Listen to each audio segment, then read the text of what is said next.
If you don't like living with us, leave. My daughter-in-law said this to me, while she lived in my house for free. The humming of the refrigerator had always been the sound of my kitchen's heartbeat. But in that moment, it was the only sound, a monotonous drone underscoring a silence so profound it felt violent.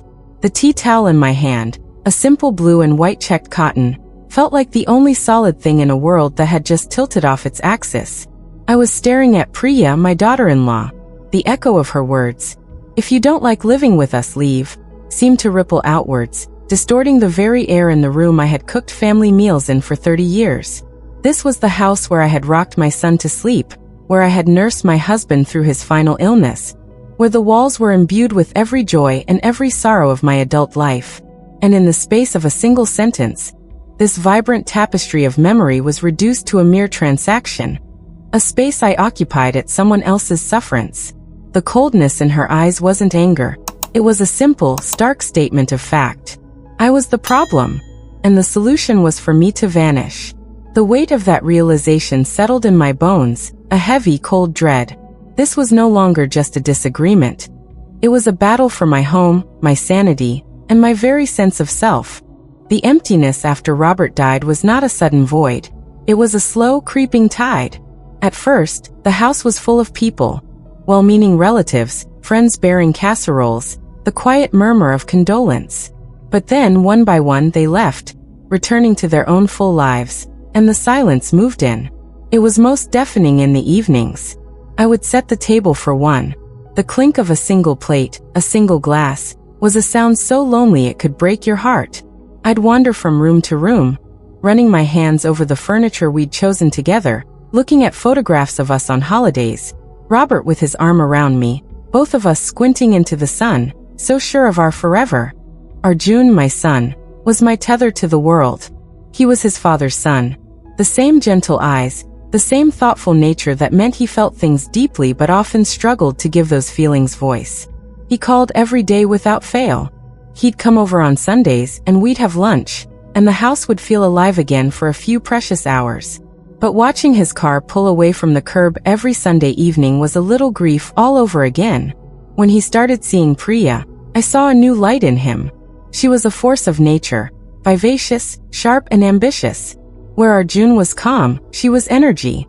I remember the first time he brought her home for dinner. She filled the space with her laughter and her opinions, talking about her job in marketing, about her dreams of traveling the world. She called me auntie then, with a charming deference. I was delighted for Arjun. I thought, this is what he needs. Someone to pull him into the light. Their engagement was a whirlwind. 6 months after they started dating, Arjun came over, nervous and excited, the little velvet box burning a hole in his pocket. She said, "Yes, Ma," he'd said, his voice thick with emotion, and we'd hugged and I'd cried tears of joy for him. The problem of housing came up naturally. They were trapped in a cramped, expensive apartment in the city, and the dream of saving for a down payment on a house felt years away. I remember the conversation vividly. It was a rainy Tuesday. Arjun was helping me dry the dishes. "Ma," he began, his voice tentative. "Priya and I were talking. The rent for our apartment is astronomical. And you're here, all alone in this big house." I knew what was coming. A part of me had been hoping for it. "What if we moved in here?" he asked, his eyes full of hope and a touch of anxiety. "Just for a little while. A year, maybe 2. Just until we can get on our feet and save up enough for our own place. We could be here with you. You wouldn't have to be alone." The offer was wrapped in such genuine concern that it melted any hesitation I might have had. The thought of the laughter returning, of family dinners every night, of the simple, comforting sounds of other people in the house. It was everything I wanted. "Arjun beta," I said, putting down the plate I was holding and taking his hands. "This is your home. It has always been your home. Of course you can move in. You don't even have to ask." The relief on his face was palpable. "Are you sure? We don't want to be a burden." "A burden?" I laughed, a real, happy laugh for the first time in ages. "You are my son. You could never be a burden. This is what family is for." I was adamant that they should not pay rent. "Your money is for your future," I told them firmly when they tried to insist. "Save every rupee. This house is paid for. The bills are manageable. Consider it my investment in your happiness. I would cover the groceries, the utilities, the property taxes, all the expenses I had been managing on my own. It felt like a privilege, a way to contribute to their new life together. The initial months were a golden time. Priya called me Mamajai now, and the title felt like a warm embrace. We cooked together, or rather, I cooked and she'd sit on the kitchen stool, sipping wine and telling me about her day. The house was filled with the sound of their music, their conversations, the shared rhythm of a family. I felt useful again. Needed. I'd bake Arjun's favorite cookies and pack leftovers for their lunches. It felt like the natural order of things had been restored. But the first fissure appeared subtly. It started with Priya's keen eye for design. She had a vision for everything, a vision that was modern, minimalist, and uncluttered. My home was not. It was a lived-in home, a home of memories. The walls were covered in family photos in mismatched frames. The shelves held not just books, but Robert's collection of vintage cameras, my small ceramic elephants gathered from various holidays, and countless other knickknacks that were souvenirs of a life lived together. One Saturday, I came into the living room to find Priya standing on a stepladder, taking down one of Robert's old film posters for Casablanca. "What are you doing, Beta?" I asked, a knot tightening in my stomach. "Oh, Mamajai, this poster is so faded," she said, not turning around. "And the frame is practically falling apart. I found this stunning, abstract linen print online. It will open up the whole room, make it feel so much brighter and more sophisticated." "But your father-in-law loved that poster," I said softly. "We bought it on our trip to London." She finally turned, offering me a patient smile. "I know, and that's sweet. But we have to make the space work for us now, don't we? We can't live in a museum." The word museum stung. It implied that my life was over, that these objects were artifacts to be stored away. But I said nothing. I didn't want to be the difficult, sentimental mother-in-law. I told myself that change was natural, that this was her way of making the house her home too. So I watched as the poster was replaced by a large, beige textural artwork. It was beautiful, in a sterile, impersonal way. It didn't tell a story. This became a pattern.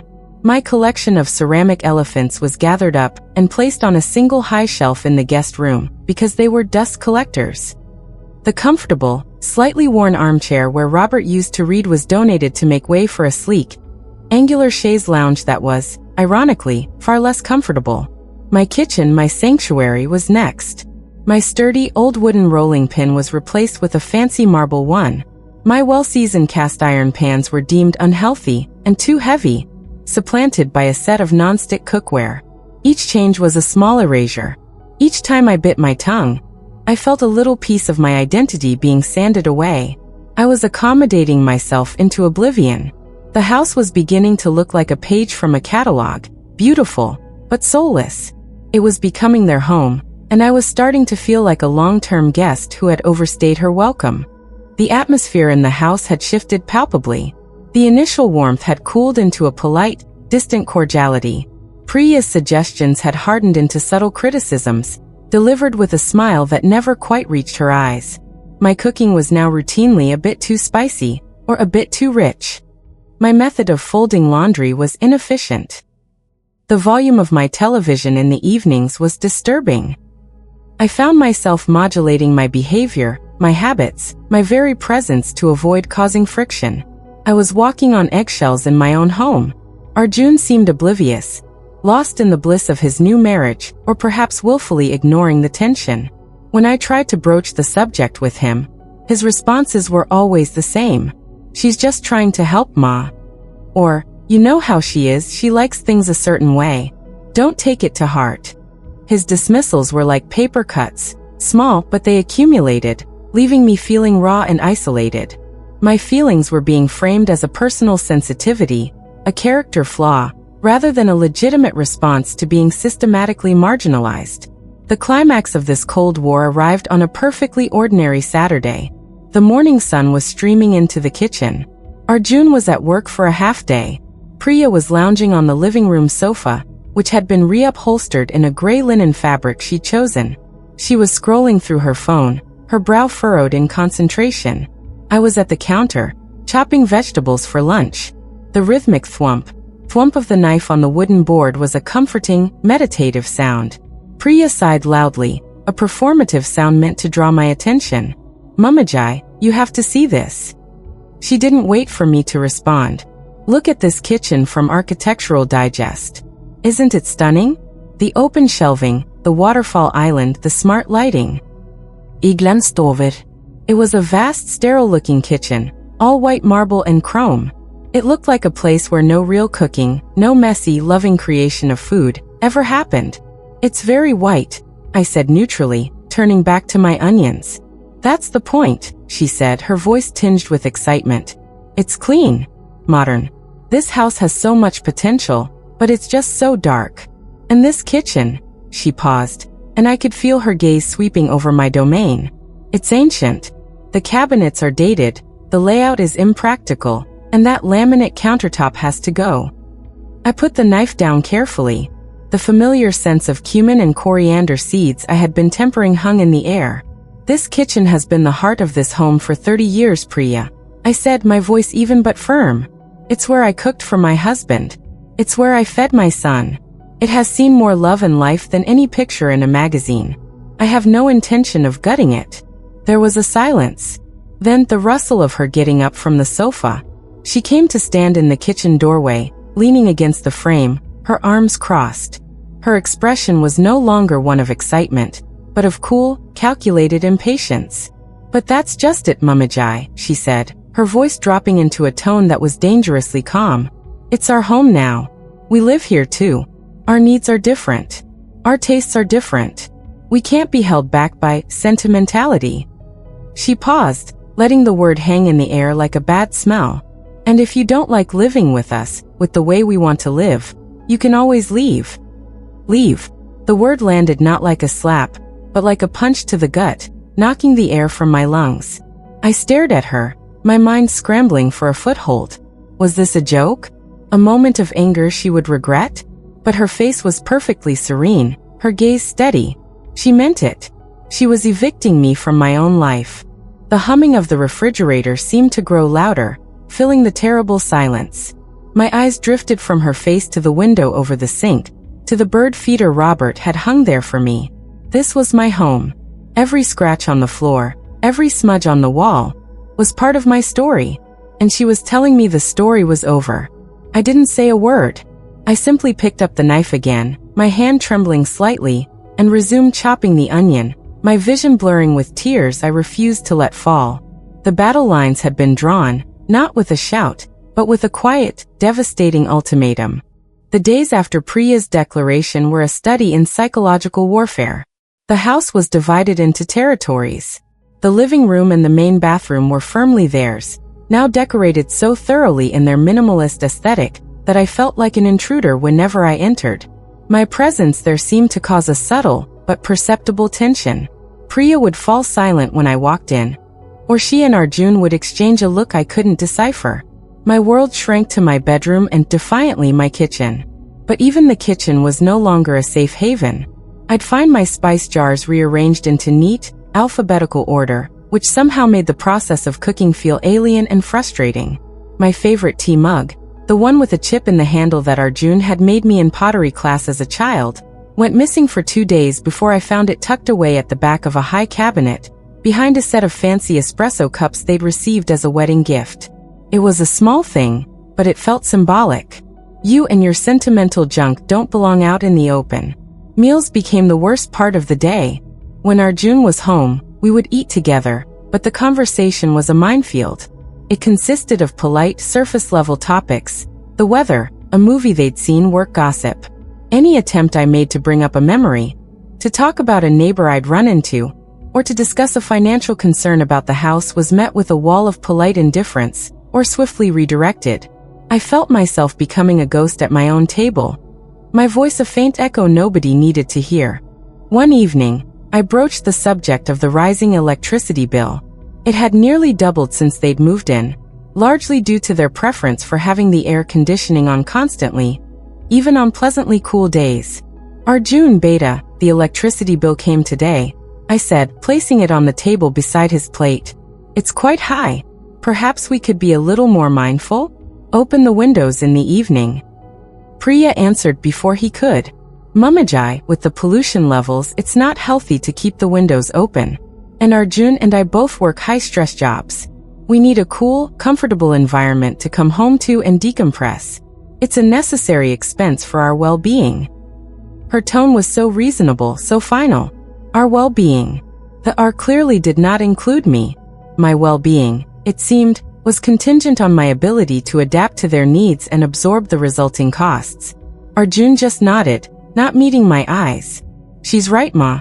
It's been a hot summer.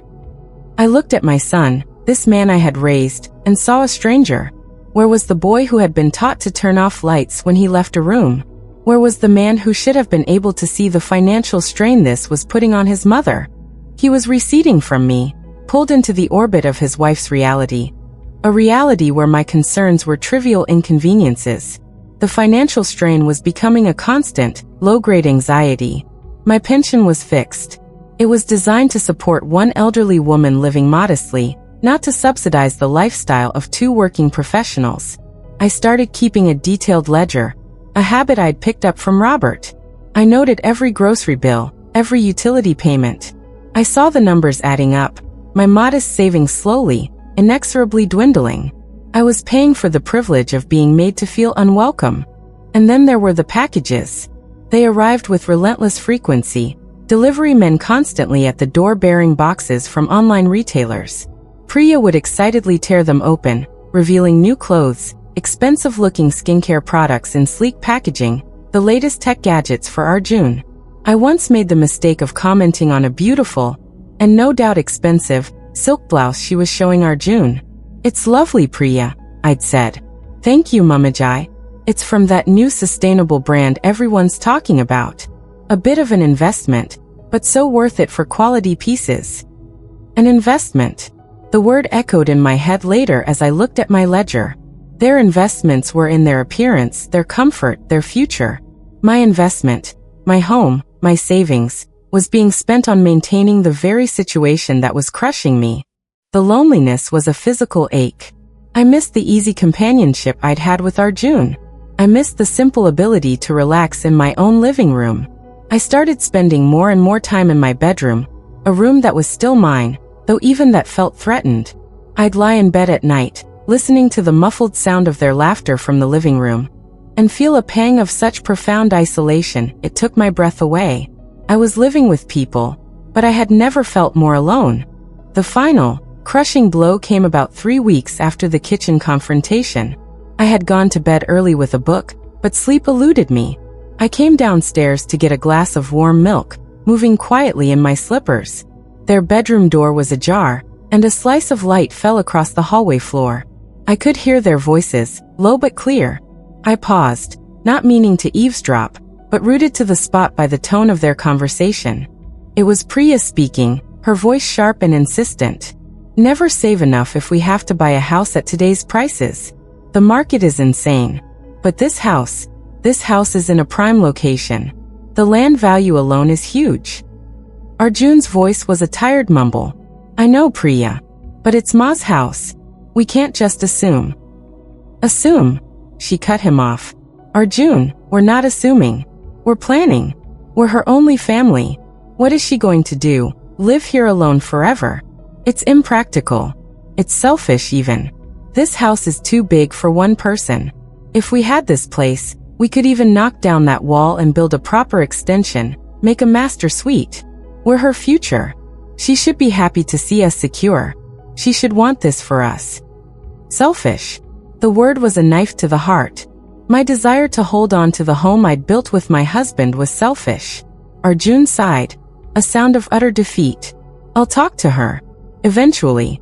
Just not now." "Don't put it off too long," Priya said, her voice softening into a wheedling tone. "For our future, darling. For our children." I crept back up the stairs, my hand gripping the banister for support. The warm milk was forgotten. My whole body was cold. This wasn't just about comfort or control anymore. It wasn't even just about money. It was a cold, calculated plan for my eventual displacement. They weren't just waiting for me to become so miserable I would leave. They were actively planning the takeover of my home, discussing its renovation as a foregone conclusion. I was not their mother. I was an obstacle. I was a placeholder. The betrayal was so complete, so profound, that I felt numb. I lay in the dark, staring at the ceiling, and knew that the woman I had been, the accommodating, gentle, hopeful mother, was gone. In her place was someone who had to fight back. The numbness lasted through the night, a protective cocoon against the searing pain of betrayal. But with the morning light came a strange, cold clarity. The fog of self-doubt and guilt that Priya had so skillfully woven around me began to dissipate. Her words, as cruel as they were, had the effect of a surgeon's knife, cutting away the diseased tissue of my illusions. I saw the situation with stark, unflinching honesty. I was at war. And the first rule of war is to know your own strength. A deep, primal instinct for self-preservation, one I hadn't known I possessed, kicked in. The tears were gone, replaced by a steady, focused resolve. I needed facts. I needed to know the legal landscape of my own life. I needed to see, in black and white, the foundation upon which I stood.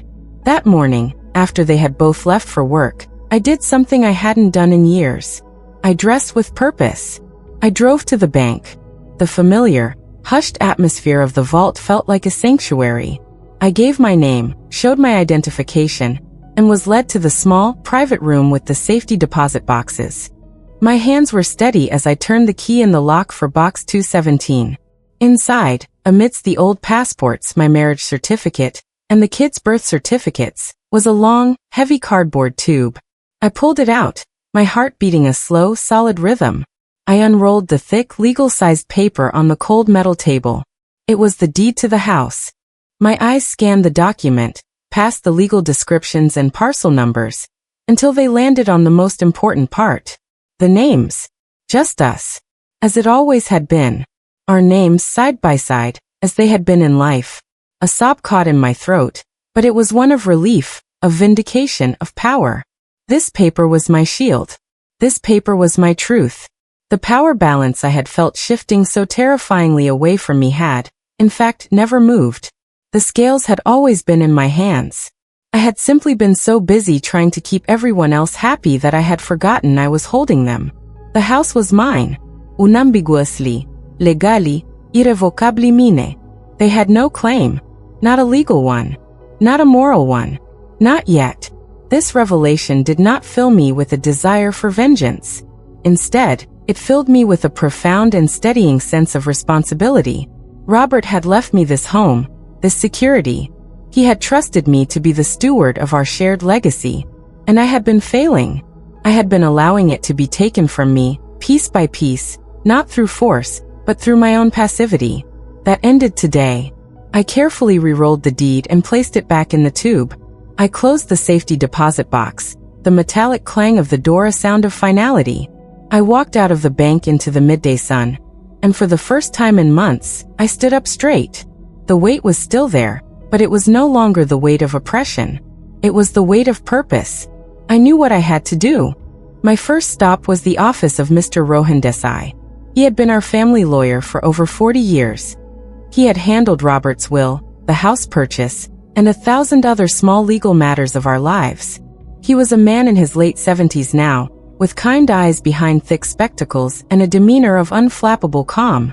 "Anjali," he said, rising from his desk as his secretary showed me in. "It's so good to see you. But what brings you here? Is everything all right?" He could see the new gravity in my face. I sat down in the leather chair opposite him, my purse placed neatly on my lap. I took a deep breath and began to speak. I told him everything. Not with hysterics, but with a quiet, factual precision that surprised even me. I spoke of the initial joy of their move, the slow erosion of my space and my spirit, the financial strain, the ultimatum in the kitchen, and finally, the conversation I had overheard, the plan for my house, the accusation of selfishness. Mr. Desai listened without interruption, his fingers steepled under his chin. His expression grew graver with each revelation. When I finished, he let out a long, slow breath. "Anjali, I am so very sorry you are going through this," he said, his voice laced with genuine sadness. "The house, as you know, is unequivocally yours. But what is it you want to achieve? Do Do you want to evict them? I shook my head. No. I don't want a war, Rohan. I don't want to destroy my relationship with my son, though I fear it is already badly damaged. What I want is my home back. I want my peace back. I want to re-establish a boundary that has been completely trampled. I want them to understand, in terms they cannot misinterpret, that this is not an entitlement. It is a gift, and gifts can be withdrawn. Mr. Desai nodded, a slow, approving smile touching his lips. Good. That is a wise and dignified position. An emotional explosion would only give them ammunition to paint you as the unstable, difficult mother-in-law. What we need is a strategic, legal correction. He leaned forward. The most effective and dignified path forward is to formalize what was always an informal arrangement. We draw up a formal, legally binding rental agreement. We will state a fair market rent for a similar property in that area, perhaps even slightly below market to demonstrate good faith. The agreement will outline their responsibilities for a portion of the utilities and clearly state the terms of the tenancy.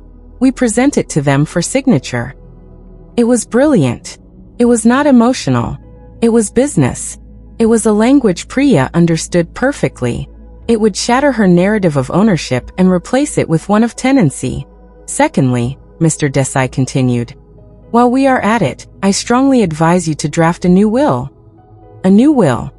I asked, surprised. Yes. The old one leaves everything to Arjun, correct? I nodded. Given the current circumstances, I would recommend creating a trust. The house, your primary asset, would be placed in the trust. You can stipulate that Arjun can live in it after you are gone, but he cannot sell it or transfer it.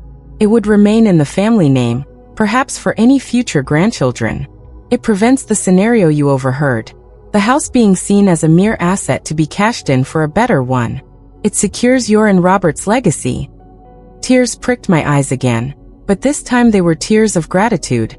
He was helping me protect not just myself, but the memory of the life Robert and I had built. I was no longer just being a mother. I was being a steward, a CEO of my own life. Let's do it, I said, my voice firm.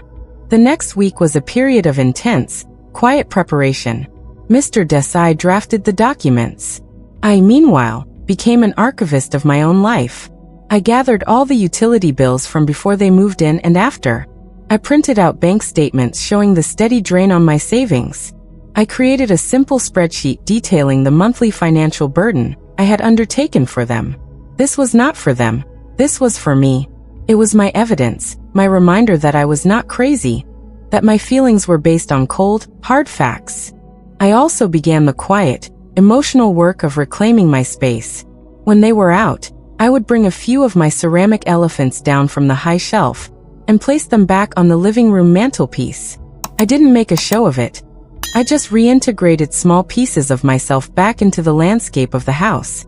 It was a silent declaration. I am here. I remain.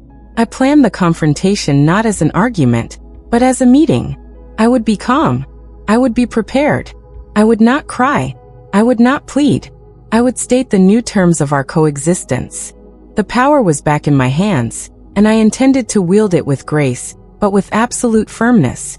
The mother was gone. The landlady had arrived. I chose a Sunday evening. The weekend was over, the languid pace of a Sunday creating a reflective, sober mood. They were both in the living room, Arjun scrolling on his phone, Priya reading a book. The scene was so deceptively peaceful.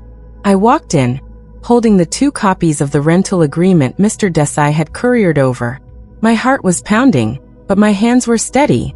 I placed the documents on the coffee table, the crisp white paper a stark contrast to the dark wood. I need to speak with you both, I said, my voice calm and clear. Arjun looked up, curious. Priya lowered her book, her eyes immediately going to the papers, a slight frown on her face. What's this, Ma? Arjun asked, putting his phone down and picking up one of the copies. This, I said, sitting down opposite them, is a standard rental agreement. It outlines the terms for you both living here at 14 Maple Drive. The silence that descended was immediate and absolute. You could have heard a pin drop. Arjun's face was a mask of confusion as he scanned the document. Rental agreement? What are you talking about? Priya snatched the other copy from the table. Her eyes darted across the page, and I watched as her expression shifted from confusion to disbelief, then to a cold, hard fury. She looked up at me, her eyes blazing. "Rent." She spat the word out as if it were poison. "You're charging us rent? This is unbelievable. This is our home." I kept my gaze level with hers. I did not flinch. "No, Priya," I said, my voice still quiet but laced with a steel they had never heard before. "This is my home. You are my tenants. And tenants, no matter how beloved, do not get to tell the landlord to leave." Arjun was frantically reading the document, his face pale. "A 12-month lease? A security deposit? Ma, how could you do this?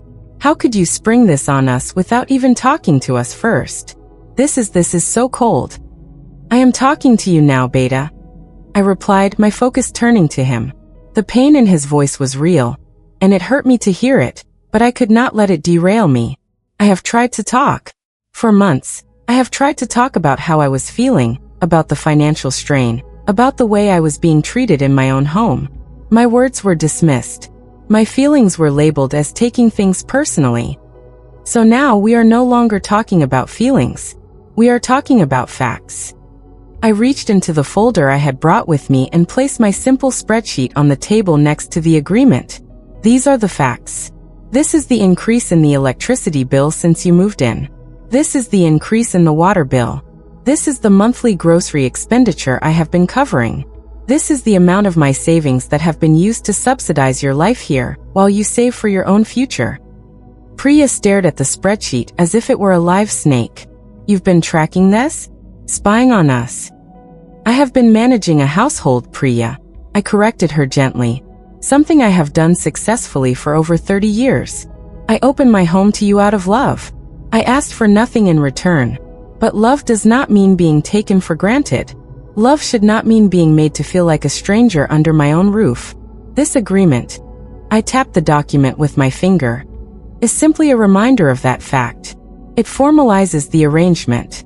It establishes boundaries. It is in fact the adult thing to do." Priya stood up, her body trembling with rage. She threw the rental agreement back onto the coffee table. "You've chosen to do this? To treat your own family like this? Fine.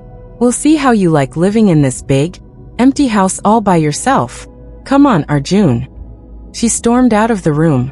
A moment later, we heard the slam of their bedroom door. Arjun remained on the sofa, the document crumpled in his hand.